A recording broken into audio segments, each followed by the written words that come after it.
আসসালামু আলাইকুম। আমি সাইদা সুলতানা মৌ, প্রভাষক অর্থনীতি, সরকারি নগরকান্দা কলেজ, ফরিদপুর, 40তম BCS। আজকে আমি আপনাদের মাঝে যে বিষয়টি নিয়ে আলোচনা করব সেটি হচ্ছে সরকারি চাকরির পরীক্ষায় যেটি না হলেই নয়, যেটি ছাড়া সরকারি চাকরির পরীক্ষায় আপনি কখনোই উতরতে পারবেন না, সেটি হচ্ছে জব সলিউশন।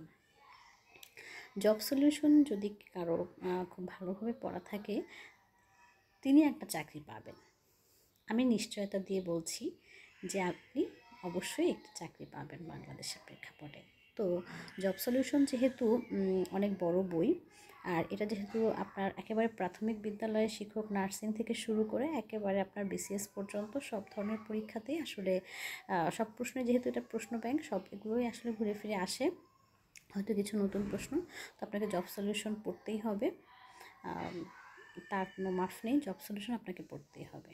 ঠিক আছে? তো এখন যেভাবে পড়বেন আপনি জব সলিউশন, সেটা হচ্ছে প্রথমে আপনি একটি জব সলিউশন কিনে নেবেন। আমি প্রফেসরসের জব সলিউশন কিনেছিলাম। আপনি শুরুটা করবেন একটি কালো কলম হাতে নিয়ে শুরু করবেন। আর জব সলিউশন যেহেতু প্রশ্ন ব্যাংক, এখানে আপনি দেখবেন যে আপনি পড়তে গেলে প্রচুর রিপিট প্রশ্ন পাবেন, প্রচুর রিপিট প্রশ্ন পাবেন, যেগুলো আপনাকে আর পরবর্তীতে পড়তে হবে না।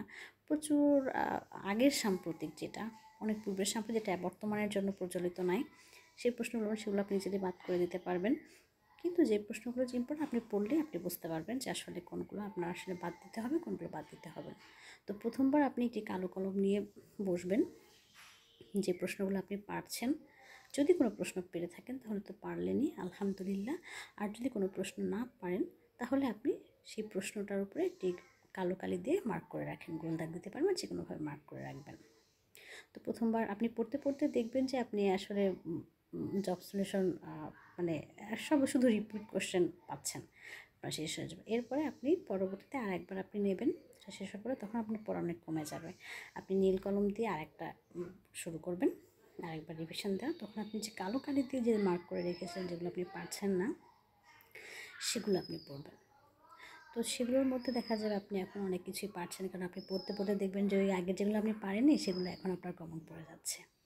এরপরে আপনি যেগুলো পারছেন না, আপনি নীল কলম দিয়ে দাগ দিয়ে রাখবেন, এবং থার্ড টাইম আপনি একটা রেড পেন নেবেন, এবং সেই রেড পেনটা দিয়ে আপনি ওই যেগুলো পারছেন তো পারছেন, যেগুলো পারছেন না সেগুলো রেড কলম দিয়ে দাগ দিয়ে ফেলবেন। এভাবে মোটামুটি আপনি জব সলিউশনটা কমপ্লিট করে ফেলবেন। জব সলিউশনটা কমপ্লিট করার পর আপনি একটা মডেল টেস্ট বই কিনে মডেল টেস্ট পরীক্ষা দিতে পারেন, দেখবেন যে আপনি খুব ভালো একটা পারফরমেন্স করছেন। আর জব সলিউশনটা পড়তে থাকতে হবে, কারণ জব সলিউশন আসলে চাকরির পরীক্ষার জন্য ইজ আ মাস্ট, যাতে কোনো মাফ নেই। ভালো থাকবে।